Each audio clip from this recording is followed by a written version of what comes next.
प्रथम जो मंत्र आपको दिया जाता है वो आपको यहाँ तक बरी कराएगा। ये हमारे शरीर में जो कमल बने हैं इनमें इन देवताओं का आधिपत्य है। और जैसे सब मंत्री हैं, कोई किसी विभाग का, कोई किसी विभाग का, तो उनके ऑफिस से हमने नोडू सर्टिफिकेट लेना पड़ेगा। जब हम अपने सब देश को जाएंगे, जैसे हम विदेश में गए हों तो वहाँ सब क्लियरेंस ले करके तभी हम वापस आ सकते हैं अपने देश में।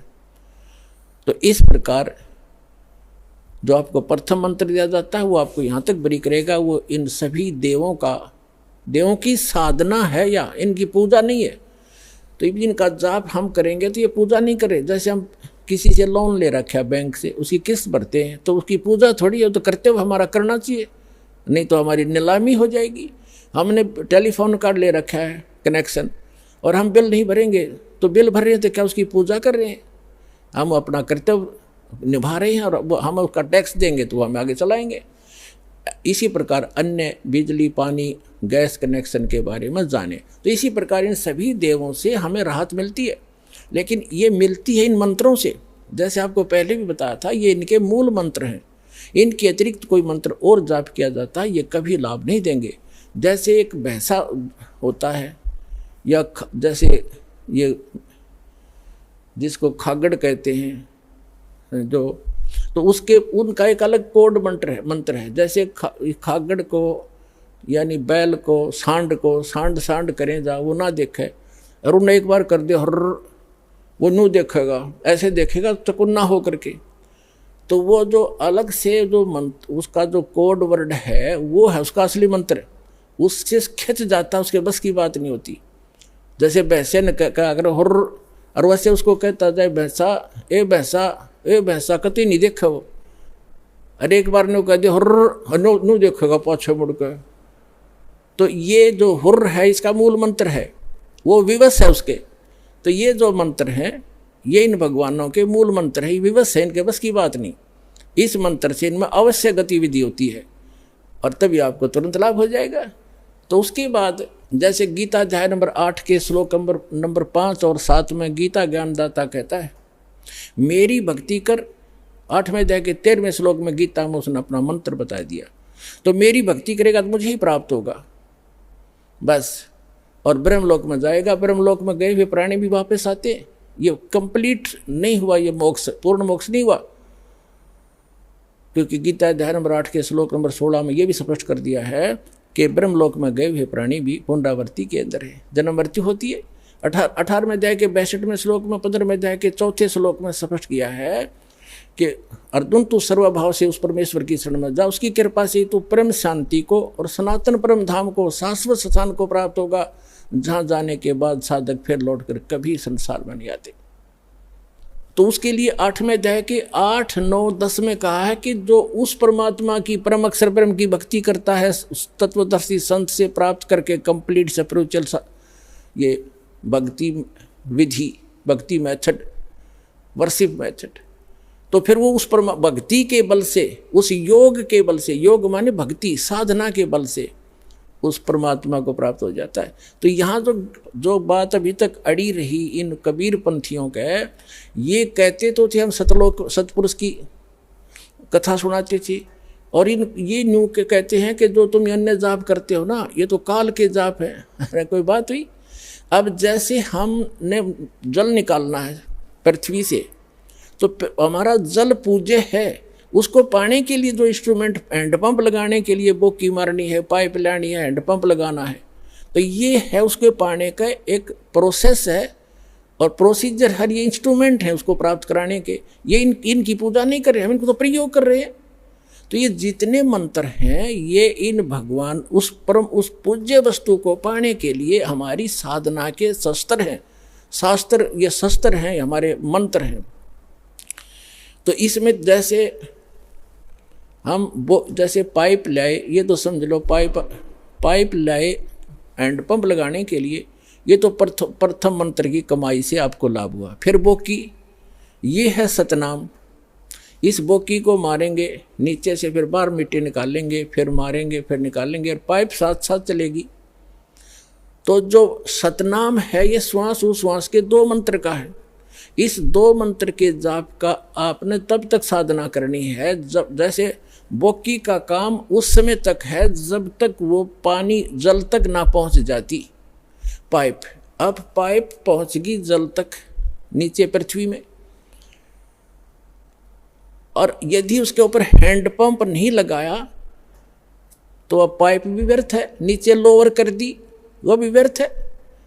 अब उसके ऊपर हैंडपंप लगाया जाएगा और हैंडपंप की भी पूजा करनी पड़ेगी, सेवा, उसको घुमाना हिलाना पड़ेगा, तब वो पूज्य वस्तु मिलेगी जल।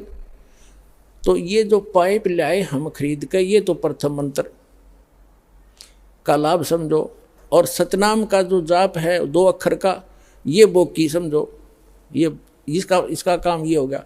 यदि सारनाम नहीं मिला तो वो बोकी भी, पाइप लोअर की हुई भी व्यर्थ गई। तो कंप्लीट स्पिरिचुअल जो way of worship, method of worship है, वो कंप्लीट हमने प्रयोग करना पड़ेगा, तभी वो वस्तु प्राप्त होगी।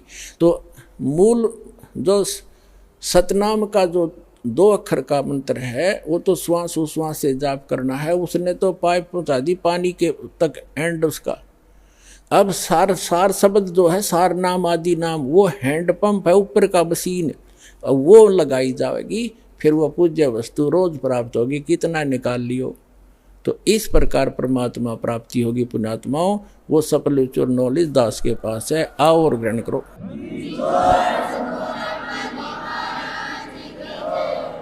और अन्य पुस्तकों में, बाइबल में, जिसके अंदर 3 होली बुक जिल्द हैं, पवित्र तौरात, पवित्र जबूर और पवित्र इंजिल, उसमें और कुरान शरीफ में और पुराणों में, ये कंप्लीट स्पिरिचुअल नॉलेज नहीं है। कंप्लीट स्पिरिचुअल नॉलेज जो सूक्ष्म वेद के अंदर है। जैसे मुसलमान भाई 5 वक्त की नमाज करते हैं और ईसाई भाई प्रार्थना करते हैं और हिंदू भाई नित्यनेम करते हैं, एक गीता का अध्याय कर लिया प्रतिदिन या वेद के 2-4 मंत्र डेली पढ़ लिए, ये तो केवल एक ज्ञान यज्ञ है। 5 यज्ञ होती हैं, एक यज्ञ से भी काम नहीं चलेगा। जैसे मुसलमान भाई क्या करते हैं, एक तो 5 वक्त की नमाज करते हैं या कुरान शरीफ का पाठ करते हैं, ये ज्ञान यज्ञ है। एक वे सजदा करते हैं, ये केवल प्रणाम यज्ञ है। और रोज़ा करना ये किसी शास्त्र में नहीं है। रोजे करना जो जैसे गीता अध्याय नंबर 6 के श्लोक नंबर 16 में लिखा है कि अर्जुन, ये योग न तो अधिक खाने वाले का और न बिल्कुल ना खाने वाले, यानी रोज़ा रखना सुबह से लेकर शाम तक ना खावा, तो उसका ध्यान उस रोटियाँ पर आकर भगवान बना रहता। आपने खूब करके देख रखा है। इस दास ने 25 वर्ष हनुमान जी के व्रत रखे थे, मंगलवार के, बचपन से लगा था, 10-12 वर्ष का। अब सारा दिन व्रत रखना जरूरी, 12 बजे के बाद खाना खाना, तो 12 बजे तक रोटी याद रहा करती। हनुमान जी तो शाम में रोटी खाएं पाछे याद आया करता। खाना खाने के बाद दिल करा करता है हनुमान चालीसा कर लूँ। तो जिसको कोई अभाव है किसी वस्तु का, वो भक्ति नहीं कर सकता। तो इस प्रकार ये जो व्रत हैं, ये गीता जी में रिजेक्ट किए हैं कि ना तो घना खाने वाले का और ना बिल्कुल ना खाने वाले का और न ही घना जागने वाले का, लोग दिखा बैठा रहे, और ना ज़्यादा सोने वाले का, ये कभी सफल नहीं होता। इसके लिए क्या बताया है कि प्रथम अंदल संयम राखे, योग युगत सब सतगुरु भाखे। सतगुरु बतावेगा ये सारी योग युक्ति। अंदल संयम करे, खाना खावे अवश्य खावे, इतना भी नहीं खावा दड़ी पक्का खा ले फिर अगड़ाई टूटे नींद आवे, और इतना भी नहीं खावे कि आँथ मुछीरें कति कंडम हो जा शरीर। रोटी खाओ अवश्य खाओ, ज़्यादा नहीं खावे, जीने के लिए खावे, खाने के लिए नहीं जीवे, एक नियम है इसका। कहते सतगुरु बताएंगे ये सब योग युक्ति। अब जो प्रसंग चल रहा है कंप्लीट करते हैं इसको 2 मिनट के अंदर।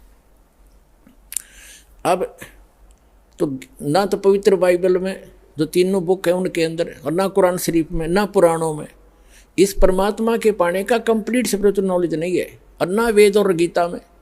तो कंप्लीट स्पिरिचुअल नॉलेज है वो सूक्ष्म वेद में है, जिसको जो गॉड गिवन है, जो तत्व ज्ञान है, वो दास के पास उपलब्ध है। उसके अंदर कंप्लीट स्पिरिचुअल नॉलेज है। पूरा विश्व आओ अपना कल्याण करवाओ। बोलो सतगुरुदेव की जय।